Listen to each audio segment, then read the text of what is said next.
3학년이고요. 3학년 내공의 힘 4단원의 자극과 반응 파트 첫 번째 감각기관입니다. 페이지는 65페이지 다 불러놓고 뒤에 문제풀이 하겠습니다. 첫 번째 A는 A가 A, B, C, D, E까지의 이름을 쓰라고 했어요. A는 섬모체 A고요. 그 다음에 B는 홍채 B, 홍채. 다음 C는 수정체. 다음 D는 맥락막 D, 맥락막. E는 뭡니까? 망막이죠. 망막까지. 다음 2번에 이렇게 하나, 둘, 세 개. 다음 3번에 여기 수정체. 다음 망막. 4번에 확장. 그 다음에 자가. 그 다음에 감소. 5번은 수축. 그 다음에 두꺼워. 6번에 고막. 다음 귓속뼈. 다음에 달팽이관. 다음 7번은 반고리관. 다음에 전정기관. 8번에 기체. 그리고 액체. 9번에 단맛, 신맛, 그 다음에 짠맛, 쓴맛, 감칠맛. 이렇게 5개죠. 매운맛은 아닙니다. 10번에 OXX입니다. 자, 촉집계 문제 1번부터 문제가 몇 개나 있을까? 문제가 19개, 서술형은 안 할 거기 때문에 19개의 문제는 금방 끝납니다. 정답 부르겠습니다. 1번에 2번, 다음 2번에 5번, 3번에 1번, 다음 4번에 3번, 5번에 3번, 6번에 3번. 돼 있네요. 다음 7번은 따로. 자, 하여튼 7번에 몇 번? 7번에 3번. 다음 8번에 4번. 9번에 4번. 다음 10번에 2번. 다음 11번 볼게요. 11번에 3번. 12번에 2번. 13번에 3번. 14번에 4번. 15번에 5번. 16번에 5번. 다음 17번에 5번. 18번에 4번. 19번 3번입니다. 서술형은 안 하겠습니다. 자, 1번부터 볼게요. 자, 방금 전에 했던 것처럼 다 이름을 쓸 수 있어야 되는데, 자, 문제를 풀 건데 A, B, C, D, E, F, G, H까지 이름을 못 쓰잖아. 그럼 문제가 안 풀립니다. 그쵸? 일단은 이름부터 쓰는 연습을 해야 되겠죠? A는 위치를 보니까 홍채고요. 홍채. 다음에 여기서부터 여기까지가 동공인데 동공은 안 나와 있습니다. B는 수정체. 다음 C는 이거 섬모체겠죠. 섬모체. 다음에 D가 망막은 아니고요. 공막도 아니고 중간에 있는 막이라서 맥락막. E가 망막입니다. 망막 중에서 F는 황반 되겠습니다. 황반의 상위 맺혀야 아무리 물체가 잘 보입니다. 지금 G는 맹점을 나타내고 있습니다. 맹점. 자, A는 수정체의 두께를 변화시키는 거 틀렸습니다. 수정체의 두께를 변화시키는 것은 섬모체이기 때문에 C. B는 볼록 렌즈와 같이 빛을 굴절시킨다. 2번 정답입니다. 2번이었습니다. 됐죠? 2번. 아이고, 다음에 3번에 C는 동공의 크기를 변화시킨다. C가 아니라 A죠. A. A는 동공의 크기를 변화시킵니다. D는 D 어디 있을까? D는 맥락막입니다. 맥락막은 상이 맺히는 부위가 아니고요. 시각세포가 있는 곳은 E, 망막 되겠습니다. E는 검은색 색소가 있어서 검은색 색소가 있는 곳은 맥락막이기 때문에 D가 돼야 됩니다. 자, 틀리고 맞는 거는 2번이었습니다. 자, 2번 보겠습니다. 다음 설명에 해당하는 구조의 기호와 이름을 옳게 짝지은 거 골라볼까요? 시각신경이 모여서 나가는 곳이고 시각세포가 없다네요. 이거 맹점이겠네요. 자, 시각신경이 모여서 나간다. 그리고 시각세포가 없다. 상위 맺혀도 물체가 안 보인다. 망막에 있는 맹점. 맹점의 위치는 여기겠죠? 여기 G. 답은 5번입니다. 자, 그림은 동공의 크기 변화를 나타냈어요. 동공이 엄청나게 컸어요. 크죠, 지금? 자, 그 다음 것은 어두운 곳에 있다. 어두운 곳에 있다가 동공이 축소됐기 때문에 이거는 밝은 곳으로 이동했다라는 뜻이에요. 어두운 곳에서 밝은 곳으로 갔다는 것은 홍채가 확장되면서 동공은 축소되었다라고 볼 수가 있겠습니다. 자, 변하는 상황입니다. 어두운 방에 가서 형광등을 켰다. 이거죠. 형광등을 켰어요. 그럼 밝아졌다는 거죠. 답은 1번 체크하면 되고 정전이 돼서 주변이 어두워졌어. 안 됩니다. 밝아져야 되기 때문에 창밖의 풍경을 바라보다가 책을 읽었다. 이거는 원근 조절이죠. 원근, 가까이 있고 멀리 있는 거 얘기하는 거기 때문에 동공과 홍채의 작용이 아니고요. 선모체와 수정체의 작용입니다. 자, 빨간색 종이를 보다가 파란색 종이 이거랑 관련이 없어요. 낮에 친구들과 함께 어두운 극장으로 갔다. 이거는 또 어두운 곳으로 간 거기 때문에 이거는 나에서 가로 가는 거. 마찬가지 2번도 나에서 가로 바뀌는 상황이기 때문에 제대로 된 거는 1번밖에 없습니다. 다음 거. 4번 문제 볼게요. 이렇게 생긴 그림 똑같이 나오고 있어요. 잘 봐야 됩니다. 자, A 같은 경우, B 같은 경우 어떤 건지 볼까요? A는 지금 수정체가 얇은 상태입니다. 수정체가 얇다. 얇다는 것은 멀리 있는 곳을 보는 겁니다. 멀리 보고 있어요. B는 수정체가 두껍죠. 수정체가 두껍다는 것은 가까운 곳을 보고 있다라고 볼 수가 있겠습니다. 자, 선모체의 작용까지 한번 볼까요? A는 수정체가 얇다는 것은 선모체가 이완됩니다. 이완이라고 하는 것은 바깥쪽으로 당긴다는 거야. 그 다음에 두껍다. 수정체가 두껍다는 것은 선모체가 수축하고 있어요. 어디 쪽으로? 선모체가 수정체 쪽으로 안쪽으로 밀어붙이고 있기 때문에 얘가 두꺼워지는 겁니다. 됐나요?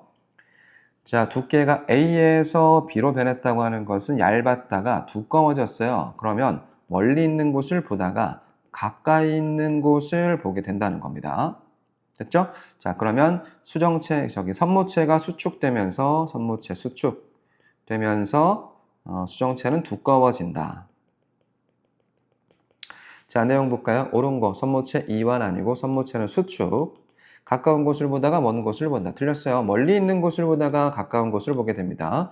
자, 먼 곳을 보다가 가까운 곳을 보는 경우이다. 3번 정답. 밝은 곳 관련, 어두운 곳 관련 없고요. 어두운 곳, 밝은 곳 관련 없습니다. 어두운 곳과 밝은 곳을 구분하는 것은 이거는 홍채와 동공이 하는 역할이기 때문에 4번, 5번은 말이 안 되고 제대로 된 거 3번밖에 없었습니다. 자, 5번 볼게요. 귀. A, B, C, D, E, F, G까지 있는데 이거 이름 다 쓸 수 있어야 되고요. 자, 일단 소리를 듣는데 관련이 있는 기관부터 쌤이 한번 적어볼게요. A, 고막, 이거 소리 듣는데 관련이 있어요. 최초로 진동하겠죠. 그 다음에 귓속뼈, B는 귓속뼈입니다. 귓속뼈는 소리를 증폭시키겠죠. 그런 다음에 F가 달팽이관이에요. F는 달팽이관. 달팽이관에 청각세포가 있기 때문에 소리가 이쪽으로 들어갔을 때 저게 어떻게 청각신경, E가 청각신경이죠. 청각신경을 따라서 대뇌로 들어갑니다. 그러면 소리를 느낄 수가 있는 거죠. C와 D와 G는 소리를 듣는 것과 관련이 없는 여기 반고리관. C는 반고리관입니다. 반고리관은 저거죠. 회전 감각을 느끼는 거고 D는 전정기관. 몸이 기울어지는 것을 느끼고 평형과 관련이 사람 몸이 기울어지는 것을 느끼는 것과 관련이 있어요. 그 다음에 G는 귀 인두관이라고 해서 귀 고막의 내부와 고막의 외부의 압력을 조절하는 것을 귀 인두관의 역할이라고 볼 수가 있겠습니다. 1번 A는 소리에 의해 최초로 진동, 고막이죠? 맞습니다. B는 고막의 진동을 증폭, 귓속뼈가 진동을 증폭하죠? 맞습니다. F는 달팽이관이죠. 청각세포가 받아들인 자극을 뇌로 전달한다. F는 달팽이관. 청각세포가 받아들인 자극을 뇌로 전달하는 것은 달팽이관이 아니라 청각신경이 해야 되는 역할이죠. 이거는 E에 대한 역할입니다. E에 대한 내용입니다. E, F가 아니라 E죠. 청각세포는 F에 그대로 있거든요. 자, 그래서 틀렸고요. G는 귀인두관이고 고막 안쪽과 바깥쪽의 압력을 조절하고 소리가 전달되는 경로는 A, B, F, E로 전달되면 되겠습니다. 자, 그 외에 본다면 여기 웨이도라고 하고요. 귓바퀴까지 있습니다. 귓바퀴에서 소리를 모으고 웨이도로 소리가 전달되고 고막을 진동시킨다까지 더 추가할 수는 있겠습니다. 답은 3번이었어요. 6번. 몸의 회전과 기울어짐을 감지하는 평형감각 기관들로만 회전과 기울어짐, 반고리관과 전정기관이겠죠. 반고리관은 C, 전정기관은 D라서 3번 C, D 체크하면 되겠습니다. 7번. 체조선술은 평균대 위에, 이거는 전정기관에 대한 설명이죠. 균형을 잡는 거기 때문에 전정기관. 회전의자는 회전을 감지하는 거죠. 앉아서 의자를 돌리면 눈을 감고 있어도 몸이 회전하는 것을 알 수 있다. 이거는 회전 감각이기 때문에 반고리관. 전정기관, 반고리관. 답은 3번. 쉽죠. 8번입니다. 후각 넘어왔어요. 옳지 않은 거 찾아보겠습니다. 다른 감각에 비해서 매우 민감하고요. 후각세포는 후각 상피에 분포할 거고요. 기체 상태의 물질을 자극으로 받아들일 거고요. 액체는 미각이고요. 코를 통해 느끼는 냄새의 종류는 5가지가 아닙니다. 무수하게 많아요. 엄청나게 많죠. 자, 그러면 이 5가지는 뭐에 빗댄 거냐면 미각이죠. 우리가 느낄 수 있는 혀를 통해서 느낄 수 있는 맛의 종류가 5가지. 짠맛, 쓴맛, 신맛, 하나 뭐 있죠? 짠맛, 단맛, 쓴맛, 신맛, 감칠맛. 이렇게 5가지의 맛의 종류가 5가지가 있는 겁니다. 같은 냄새를 오랫동안 맡으면 나중에는 잘 느끼지 못한다. 그렇습니다. 자, 쉽게 피로해지기 때문에 그래요. 9번 볼게요. 미각에 대한 설명. 혀의 맛봉오리에 맛세포가 있다. 맞죠? 혀에 분포하는 맛세포를 통해 맛을 느끼죠. 액체 상태의 물질을 자극으로 받아들일 거고요. 미각에는 단맛, 짠맛, 신맛, 쓴맛과 감칠맛이 있습니다. 매운맛은 미각이라고 보기가 어렵고 통각, 아픈 감각이에요. 아픈 것을 느끼는 거예요. 틀렸습니다. 맛세포에서 받아들인 자극은 미각 신경을 통해서 뇌로 전달된다. 맞습니다. 틀린 거 4번. 자, 10번 피부 감각입니다. 감각점의 수가 많을수록 예민하죠. 감각점은 피부 전체에 고르게 분포해 있지 않습니다. 이 감각점은 몸의 부위에 따라서 분포한 정도가 달라요. 분포 정도가 다르다. 기억하고 있어야 됩니다. 자, 그래서 우리가 손등, 손바닥, 손가락 끝부분 어디가 감각점이 제일 많았을까요? 손가락의 끝부분이 감각점이 제일 많았었죠. 이거 실험도 쌤이 수업 시간에 했었는데 고르게 분포해 있지는 않습니다. 피부의 감각점에서 자극을 받아들일 거고요. 일반적으로 피부의 통점이 가장 많이 분포할 거고요. 감각점에서는 통증, 눌림, 촉감, 차가움, 따뜻함 등을 감지할 수가 있고 표피와 진피가 있는데 감각점은 보통 진피에 분포하고 있습니다. 10번에 2번이었어요. 11번 볼게요. 자, 자주 나오는 문제라고 해서 다시 앞에 쪽으로 돌아갔죠. 시각의 성립 경로를 순서대로 옳게 나열하는 것. 빛이 들어왔어요. 빛. 이건 맞고. 자, 먼저 성립 경로. 각막을 통해서 들어가야 되죠. 빛이 홍채를 통해 들어간다고 볼 수는 없어요. 각막을 통해서 들어가서 맨 처음에 동공을 지난 다음에 각막에서 받아들이고 그 다음에 수정체를 지나서 유리체로 가죠. 그 다음에 망막의 시각세포를 따라서 시각신경을 따라서 뇌로 들어갑니다. 답은 3번 체크하면 되겠습니다. 다른 것들은 볼 필요가 없어요. 안 봐도 됩니다. 제대로 된 것만 체크하면 되니까요. 자, 12번 볼게요. 다음과 같은 상황에서 나타나는 눈의 변화를 옳게 짝지은 거. 밝은 낮에 먼 산을 보다가 멀리 있는 곳을 보다가 멀리 그 다음에 가까이 있는 곳을 보게 될 겁니다. 책을 보는 거기 때문에 먼 산과 책, 멀리 있다가 가까이. 그러면 이거부터 볼게요. 자, 그러면 수정체가 두꺼워지기 위해서 수정체가 두꺼워질 것, 가까운 곳을 보는 것은 수정체는 두꺼워지기 때문에 선모체는 수정체 쪽으로 수축하겠습니다. 이렇게. 다음에 밝은 낮에 그늘진 방 안으로 들어왔기 때문에 밝은 곳에 있다가 밝은 곳에 있다가 어두운 곳으로 왔기 때문에 홍채와 동공의 역할 중에서 홍채가 수축하면서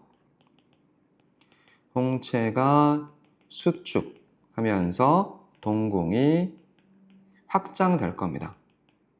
그래야 빛을 많이 받아들일 수가 있거든요. 홍채는 수축한다. 동공은 확대된다. 선모체는 수축하고 수정체는 두꺼워진다. 답은 2번 체크하면 되겠습니다. 12번 같은 경우 잘 나오니까 꼭 기억해 놔야 되고. 자, 13번 볼게요. A, B, C 세 가지 기관. A는 반고리관,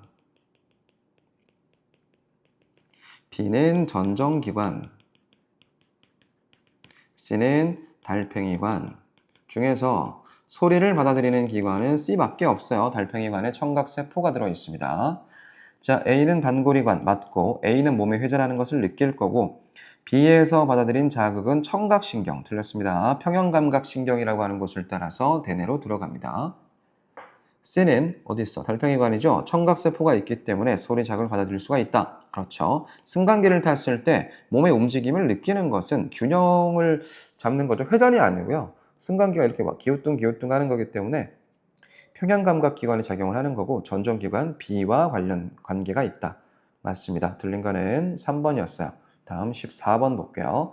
자, 그림 가는 코의 구조의 일부입니다. A부터 볼게요. 이거는 후각세포. 후각세포는 어디에 있다고 그랬죠? 여기는 후각상피 안에 있는 거고 전체를 후각상피라고 하겠습니다. 후각세포가 후각신경을 따라서 냄새가 뇌로 전달되겠죠? 그 다음에 여기는 맛세포고요. 이 하나하나가 전부 맛세포 되겠습니다. C는 미각신경이겠네요. 미각신경. 생긴 거를 보고서 어딘지를 파악을 해야 됩니다. 자, A는 후각세포. 그렇죠. D는 맛세포. 맞습니다. A는 후각이기 때문에 기체, 액체가 아니라 기체 상태의 화학물질을 자극으로 받아들여야 하고요. C는 미각신경은 D에서 맛세포에서 받아들인 자극을 뇌로 전달합니다. 그렇죠. 기억과 디귿. 답은 4번. 15번입니다. 음식점에 처음에 들어갔을 때 음식 냄새를 맡을 수 있지만 시간이 지나면 음식 냄새를 잘 느끼지 못하게 됩니다. 후각은 쉽게 피로해지는 감각이기 때문에 그렇죠. 옳은 것은 이거죠. 후각세포가 쉽게 피로해지기 때문입니다. 다른 건 볼 필요 없어요. 자, 16번 보겠습니다. 미각과 후각에 대한 실험. 일단은 미각과 후각이 동시에 작용을 해야 어떤 음식의 맛과 향을 제대로 느낄 수가 있습니다. 사람이 느낄 수 있는 맛은 종류가 5가지밖에 없기 때문에 후각과 동시에 작용을 해서 어떤 맛인지 어떤 향인지 정확히 파악을 하는 거죠. 먼저 코를 막고 포도맛 젤리와 사과맛 젤리를 먹어봤자 이거는 후각이 관련을 하지 않기 때문에 그냥 둘 다 달아요. 포도맛 젤리와 사과맛 젤리 구분을 못합니다. 코를 막지 않고 포도맛 젤리와 사과맛 젤리를 먹었을 때는 이제 포도맛 젤리인지 사과맛 젤리인지 그 향으로 느낄 수가 있는 거죠. 실험 결과 가에서 단맛과 신맛만 느껴지는데 나에서는 포도맛과 사과맛을 모두 느낄 수가 있습니다. 그래서 음식 맛은 미각과 후각을 종합하여 느낀다. 5번 찾으면 되겠습니다. 다음 넘어갑니다. 17번 볼게요. 이것은 표는 한 사람이 이쑤시개의 간격을 달리하면서 다른 사람의 손바닥, 손등 그리고 손가락 끝부분을 눌렀을 때 이쑤시개를 2개로 느끼는 최소 거리를 측정했을 때 손가락 끝을 눌렀어요. 그러니까 거리가 별로 멀지 않아도 2개라는 걸 바로 캐치를 했다는 거야. 그런데 손등을 보면 8mm나 돼도 이게 8mm나 거리가 멀어졌을 때 겨우 2개라는 걸 느낀 겁니다. 그러면 이 손등은 감각점이 상대적으로 적게 있는 거예요. 적다. 그리고 그 사이의 거리가 굉장히 짧음에도 불구하고 2개로 느꼈다는 것은 감각점이 많이 분포해 있다는 거야. 많다. 손가락 끝에. 그쵸? 그래서 손가락 끝이 더 예민합니다. 손등은 좀 둔감하다고 볼 수가 있겠죠. 자, 손등이 가장 틀렸어. 둔감합니다. 둔감. 사람마다 예민한 부위가 다르다. 지금 이것은 그걸 얘기하는 게 아니에요. 좀 그렇긴 하지만 사람마다 예민한 부위가 다를 수는 있는데 지금 이 내용은 그걸 얘기하는 게 아닙니다. 몸의 부위와 관계없이 예민한 정도는 전부 달라요. 이쑤시개를 두 개로 느끼는 최소 거리가 멀어질수록 둔한 거죠. 감각점이 적은 곳입니다. 두 개의 이쑤시개가 한 개로 느껴지는 까닭은 감각점 사이의 간격이 이쑤시개 사이의 간격보다 멀기 때문이다. 이게 맞는 말이긴 한데 조금 복잡한 내용이죠. 우리 몸은 감각점이 많을수록 예민하고요. 실험 결과에서 이쑤시개를 두 개로 느끼는 최소 거리가 일단 가까울수록 감각점이 많은 곳이기 때문에 손가락 끝 부위가 제일 예민하다는 것만 기억하면 되겠습니다. 답은 5번이었습니다. 자, 18번입니다. 다음은 피부의 온도 감각을 알아보기 위한 실험. 오른손은 20도. 여기 오른손. 자, 다음에 40도 C의 물은 왼손이죠. 여기가 왼손입니다. 그러면 왼손은 40도씨에서 30도씨 물로 들어갔고요. 오른손은 20도씨에서 30도씨로 들어갔기 때문에 오른손은 따뜻해진다는 것을 느끼는 거고, 왼손은 40에서 30으로 갔으니까 차가워질 거예요. 차가워진다. 그러니까 따뜻해지는 것은 피부 감각 기관 중에서 온점에서 작용을 하는 거고, 차가워지는 것은 피부 감각 기관 중에서 냉점에서 작용을 한다라고 볼 수가 있겠습니다. 됐나요? 그러니까 어떤 온도를 느낀다는 것은 절대적인 온도가 정해져 있다는 게 아니고 상대적으로 차가워지는지 따뜻해지는지에 따라서 어떤 감각점이 작용을 하는지가 다르다는 얘기를 하고 있어요. 자, 나의 결과, 나는 오른손은 따뜻함을 느끼는 거고 왼손은 차가워지는 것을 느낍니다. 맞죠? 처음보다 온도가 높아지면 냉점이 아니라 온점에서 자극을 받아들이는 거고요. 냉점과 온점에서는 상대적인, 그렇지. 이거 보통 절대적인이라고 되어 있는 경우가 있어요. 그러면 무조건 틀립니다. 자, 그래서 상대적인이라고 되어 있기 때문에 기억과 디귿이 맞으니까 답은 4번 체크하면 됩니다. 자, 19번 볼게요. 혀끝이나 손가락 끝의 감각이 몸의 다른 부위에 비해서 더 예민한 까닭은 감각점이 많기 때문에 그렇겠죠. 감각점의 숫자, 몸의 말단 부위? 틀렸어요. 크기가 큰 감각점? 아닙니다. 숫자가 많다니까요. 감각점의 수가 다른 부위보다 많기 때문에 더 예민하게 받아들일 수가 있습니다. 혀끝이나 손가락 끝의 피부가 얇다? 이런 거 아니고요. 혈액순환이 다른 부위보다 활발? 이것도 틀렸고 제대로 된 것은 3번밖에 없습니다. 19번까지 봤어요.